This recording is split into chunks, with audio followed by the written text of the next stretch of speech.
that the votes are in, and here is the leaderboard. The top question is from Emily, who asks, should male circumcision be made illegal like female circumcision? OK, so should male circumcision be made illegal? Peter? No. One of the reasons for the confusion about this is that the word circumcision has been used to describe the horrendous operation known as female genital mutilation, which is not circumcision. It is an absolutely... No, but we specifically asked the questioner whether they wanted to keep that language, and they said yes, and we said... Yeah, but you wouldn't use racist language, and that is sexist. Well, that's illegal. That's illegal. No, that is horrible hate language. speech. It is not female. Yeah, and we've qualified that we should never have used it. It is the most appalling assault on women to take We away. would not use the term ourselves. We have said it's FGM, and I think when we set out that question at the beginning, we need to phrase questions the way people ask them. You wouldn't let somebody use a racist. Yeah, that's hate speech, which is illegal. That's hate. A lot of people do. A lot of people do use the term. And your viewer used the term. That's what, and it confuses people. Yeah. Male circumcision is a different thing. Now, whether people, no, I personally would not want to circumcise any child of mine. In my own childhood, it was a very medically fashionable thing to do, and was done to a lot of people in my generation. Everybody here knows also that it's a religious, pretty much, requirement for Jews and Muslims, arising from a passage in Genesis which both faiths refer to. And for them, it's a very, very important sign of the faith. And so if you start talking about making it illegal, you then actually are possibly using it as an excuse to say unpleasant things about a religious minority, which I think one should be very careful of. So my answer is no. It would provide huge difficulties, conscientious difficulties for Jews and Muslims. It would almost certainly be unenforceable, and it would take away the very important momentum which has now got behind doing something about female genital mutilation. Yeah, quite right. OK. Anna? I mean, I am cross, because we know that people in the past have used language which is wrong, and then as we mature, we grow up as a society, we get rid of it. And to call it female circumcision was by people who supported it, to try and give it some sort of credit, when in fact it is the most appalling assault, both psychologically and physically. And it is done in order to take away that child's future enjoyment of sexual intercourse. That's why it is done. And it has terrible scarring, literally physical scarring and mentally scarring. And I'm really pleased, and I'm very pleased when I was a Minister in Health, we've really tried to get on top of this, and we're now trying to bring some prosecutions and so on and so forth. In stark contrast to male circumcision, which is often a medical thing, done for good medical reasons, it's practised by some religions, it is totally different to female genital mutilation, and let's get that absolutely clear. Gentlemen, disagreeing, I think?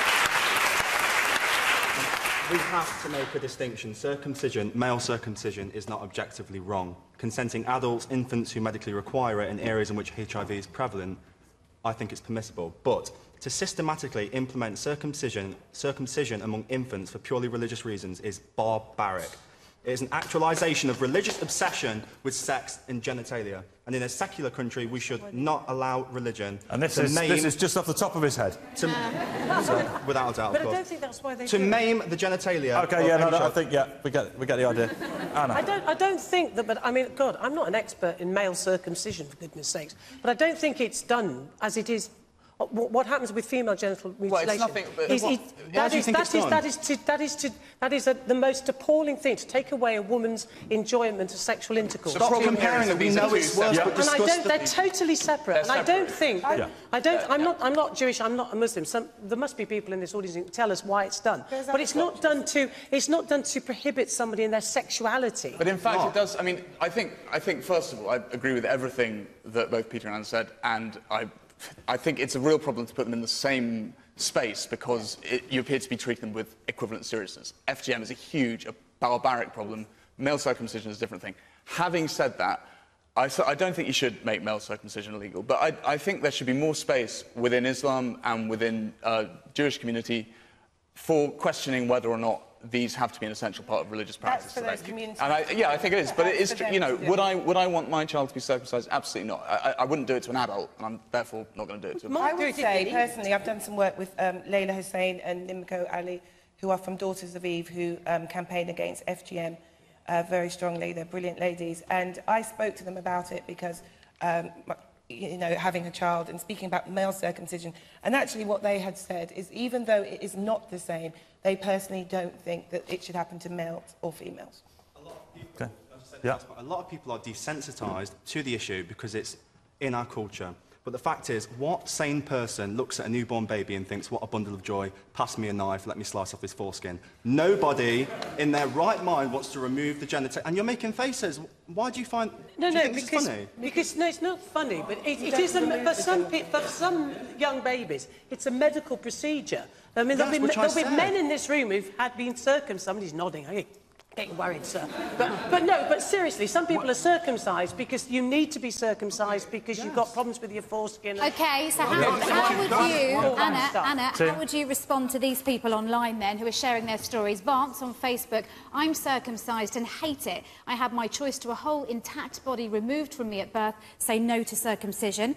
This from Aaron, I'm angry because part of my body was removed without my consent. My parents did nothing to protect me. They wanted me to be circumcised. And finally, this from Ray, I was circumcised when I was a child and it caused me numerous problems. It shouldn't have been legal to do that to me without my permission. How would you respond to that? One comment on that, sorry. I've heard that there is no expert on circumcision. I consider myself an expert. I was circumcised, and I say I don't suffer from any psychological harm because a lot of people are circumcised when they're babies, and it is a voluntary act. So if you take away this responsibility from the parents, you should also take away the responsibility to send them to school, to do this and that. So it saved my life, maybe it saved my life, because I could have gotten, maybe I get AIDS, maybe HIV, there are maybe other things that people could get, so why do people think that this is Thank you, sir. I think it's medically inconclusive, really, whether there are benefits. Can I put a point to